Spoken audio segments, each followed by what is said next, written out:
Please explain to your unlawfully appointed boss, who is unlawfully on the premises of the NCAA in contravention of the minister's orders.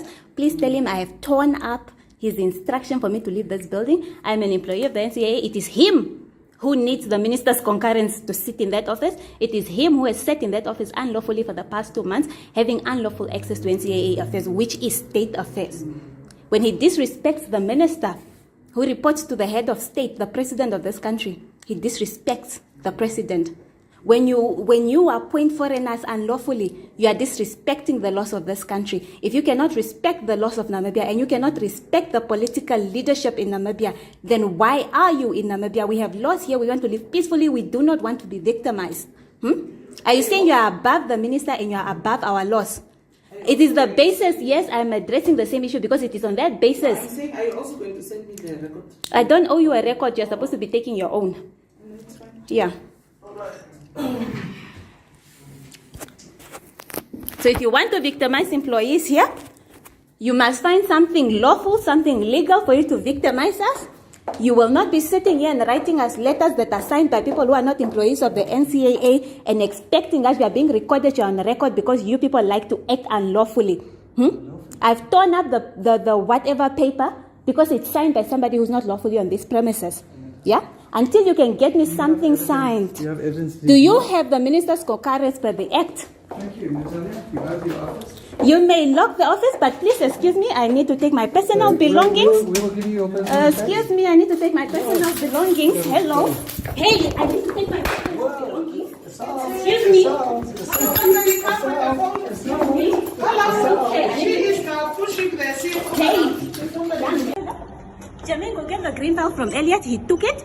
He took the file for the petition that has been signed by employees. Mr. Elliot and the CFO, they've Why did they take your file? They said that it's personal. I told them that the file is personal, and he grabbed it from me. I've shown him the letter from the minister, and he has also defied it. So please go and get the letter. I mean the green file with the petition and the signatures of the employees who have signed it. It has been taken. It's not NCAA property, and it has been taken by Bryn and by Mr. Elliot, Gordon Elliot. To date, that's about 43 years. When the NCAA was created or formed with a board, I was called to serve on the board as deputy chairman and the chairman of the Safety, Security, Regulatory and Legal Subcommittee, in short SSRL committee. That was from the 1st of November 16 till last year, end of May, call it 2.5 years. When my predecessor resigned, and in this very room, the board sat and discussed the way forward. I was asked to take over, like in tomorrow morning, which I agreed to. And my position was interim executive director, not acting, interim, there's a difference. And that position I still have today. I had to vacate the position of deputy chair. I had to vacate the position of chairman of the SSRL committee to be 24/7 almost on duty as IED, interim executive director of the NCAA. And that's where I'm still today. I have not appointed myself. I have been appointed, and substantially by the board. My initial contract was for 12 months, ending end of May 2020. The advertisement and recruitment process for a substantive ED started last year already. It was advertised, applications were received, an external independent recruitment agency was contracted, and the applicants were shortlisted. But then the whole process through this beginning of the year in terms of COVID got delayed, and by the end of my contract, at the end of May, no substantive ED has been appointed yet. The next logical thing was to just extend my contract, which has been done following the correct procedures, and it has been extended for 6 months ending November 2020. Yeah. So I'm Natalia Isak. I'm the Assistant Legal Officer at the NCAA who was recently suspended for raising a grievance in writing. And so I just wanted to use this platform really to respond to what I believe is basically an attempt from the NCAA management to paint the wrong picture about me as a professional and me as an upright citizen who sees something wrong and is obligated to either report it or become an accessory to it. So I just wanted to clarify that those are two different people, and in any event, I just wanted to give my side of the story because everything that's going around in the media is one-sided, either in my favor or in the favor of the NCAA, and also just to give notice to the public that the video that is circulating of me being violent is not, it's not the full picture, and the NCAA, if they really wanted to genuinely paint a true picture of the events that transpired that day, they're in a position to share the full footage of that particular day, and even from February since I walked in, because they do have 24/7 surveillance over the NCAA premises. Obviously, very evidently, I'm being victimized for obviously facing a grievance and copying, certain authorities such as the Anti-Corruption Commission, because that brought it to the attention of so many people. But before I opted for that, I followed, what I believe is a fair procedure in the absence of a grievance procedure and any other policy. And I'm not only being victimized myself, I'm also being used as a tool to victimize other employees, in a silent manner. Because you see, the internal memo that was being referred to when it was sent out, it didn't come with it didn't answer the question of the lawful appointment of the IED. It just said that basically we are being warned to basically desist from questioning the legality of the IED's appointment, the legality of board resolutions in that regard and other issues. And then in paragraph 3 of that internal memo, I think at the end it says there will be serious consequences. And when this memo was being shared, that's the point where I was suspended and being kicked out of the office. So when you take the events of a suspension of somebody who's been at the forefront of raising this grievance, you take that suspension, and then you consider that that internal memo went out around the same time. People must now look at that suspension as an example of, if I continue with this, I might be next. And also when I read that internal memo, I did say that something that will follow is probably suspensions of certain individuals and maybe warning letters of everybody else that can be identified. And I do think that the internal memo's language also points to that. Yeah, so definitely being victimized and being used as a tool to victimize other employees. Can you maybe also just explain the suspension then? That's when her point and the other two, her and the other employee come in where you said that they're suspended. Yeah, so I was the first person that HR came to with a suspension letter. But when she came to me with my suspension letter, she had their suspension letters and I saw them. That is why I would tell them as I was being kicked out that you will be served next. And it was a thing of management decided, So as I was being kicked out and having seen the 2 suspension letters for the other 2 colleagues, she was served, Jermaine was served her suspension. I don't know if they went through, the same procedure of What reason was that? For disruption. Okay, also. same reason as well. Yeah. And so when they got to the 3rd person, for whom there was already a suspension letter, and prior to the suspension letters being handed to us, we were already thrown out of the systems, the 3 of us. And when we called the IT department, they informed us that instruction came from management. So you throw us out of the system, then you come to my office with the suspension letters. You serve me first, but I've seen the other 2. You go and serve the 2nd person. Now you get to the 3rd person, and their manager stands up for them because they are part of the management you're talking about. Says, I'm not aware of this. I'm not unhappy or anything with, she works under me and there are no issues that I'm aware of that must lead to a suspension right now. And because he stood up for her and went to question the legal department, chief legal, then they went back on, they had an afterthought and they said, okay, this will be discussed tomorrow at the board. And so that suspension letter wasn't handed over. But by conduct, the fact that she has been thrown out of that system since, that is in itself still, a suspension by conduct. other than the fact that, other than them not having given her the letter, they've thrown her out of the system the same way they did the rest of us. Yeah. And it's also, another thing is also that when these events were happening, the server was down here and there.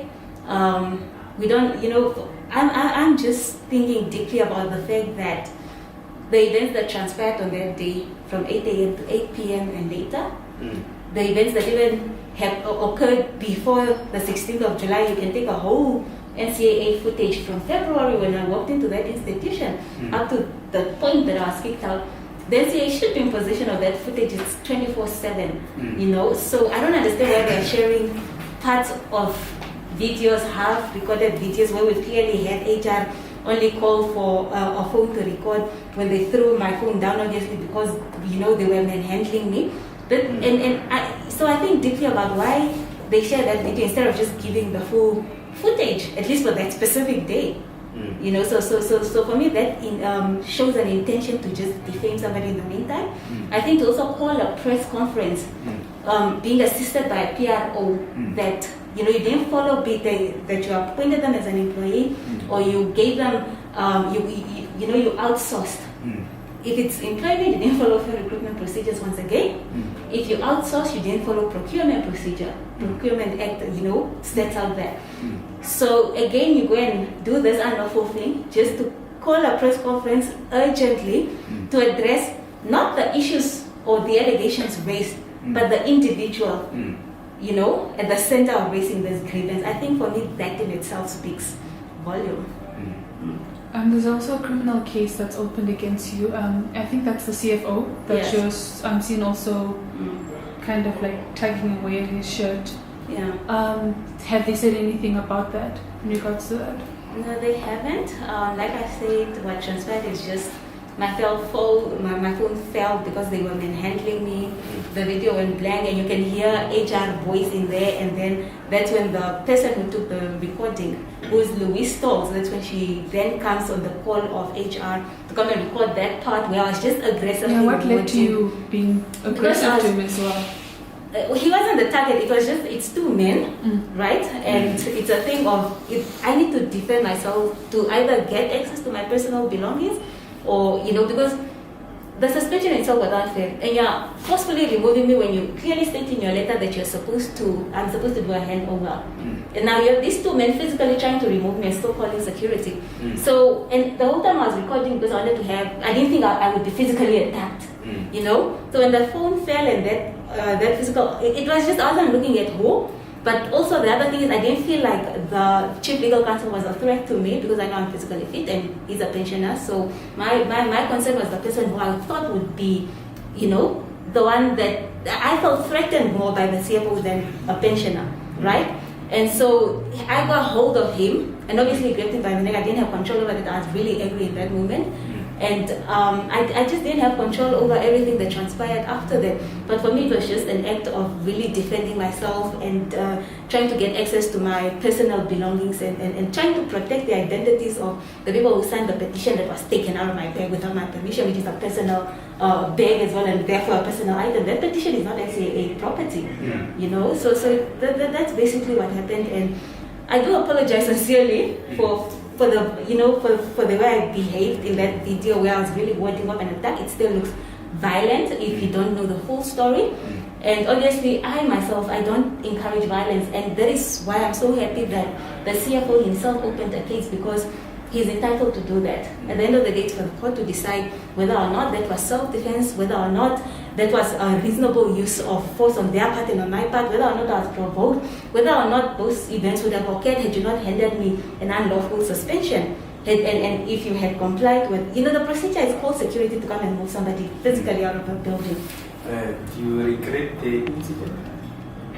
I don't regret the incident. I'm rather disappointed in certain individuals, such as manhandling of women. I'm also disappointed in a management that can make a decision to come and, having a legal department that, advises on a substantive and procedurally unfair suspension.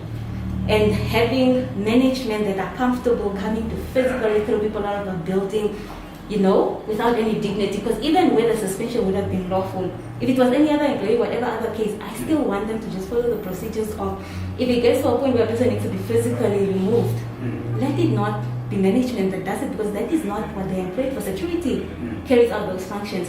And also, you must have exhausted your means to get me out willingly per your letter. I must have refused to hand over for you to then, bring somebody to physically remove a person. So if I found myself in a situation like that, other than the violence, the use of vulgar language, obviously when you're so angry, I really don't think I regret it. I've never been in a situation like that, so I don't know if I would react any differently, because it's just a moment where you just don't have control over what happens, but you need to protect your bodily integrity and your dignity, because it doesn't look good as a woman being manhandled. This is things that will go around for the next how many years? So yeah, yeah. So I'm not back at work, but also, there being a letter from the relevant ministry is not something new. Like since the 18th of May 2020, the minister has been writing well in advance before this man's contract expired to say that you need to hire somebody substantively. I do not intend on renewing this. So on the 18th of May, there was a communication to that effect. On the 4th of June, on the 24th of June, and on all those three occasions, the board has ignored the ministerial. And remember, this board reports to the ministry, but they ignore those instructions. So for me, this is one of those, again, instructions that are going to be ignored. So in light of that, I am in the process of approaching the High Court on an urgent basis for reinstatement. And so, yeah, I think that's the only remedy that we really do have right now. The other thing is also that this is why I opened or attempted to open, because there's no clarity as to what happens with this case. But I really consider the fact that the ministry to whom the board reports would give an order that is a lawful order, not a political one, that is a lawful order per the act, and it would be ignored. A minister needs to repeat his position so many times, and it will be disobeyed nonetheless. I think that really speaks to insubordination. And for me, this is also an issue that, this insubordination, because it's insubordination to the minister, by the board to the minister, who reports to the head of state. For me, I feel like there's so many elements other than insubordination, like maybe treason and so on, but it's not my place to, raise these concerns. But I've just opened a case where I've made allegations, and it's up to the Namibian police and all other relevant authorities to investigate that. I don't even know if it's for me to open. For me, I've just complained that there's insubordination by the board to the ministry on lawful instructions. You can refuse unlawful instructions, like I did. You can refuse unlawful instructions. And HR could also have refused unlawful instructions to hire without following recruitment procedures. But when it's a lawful instruction, you really have no reason whatsoever to not comply.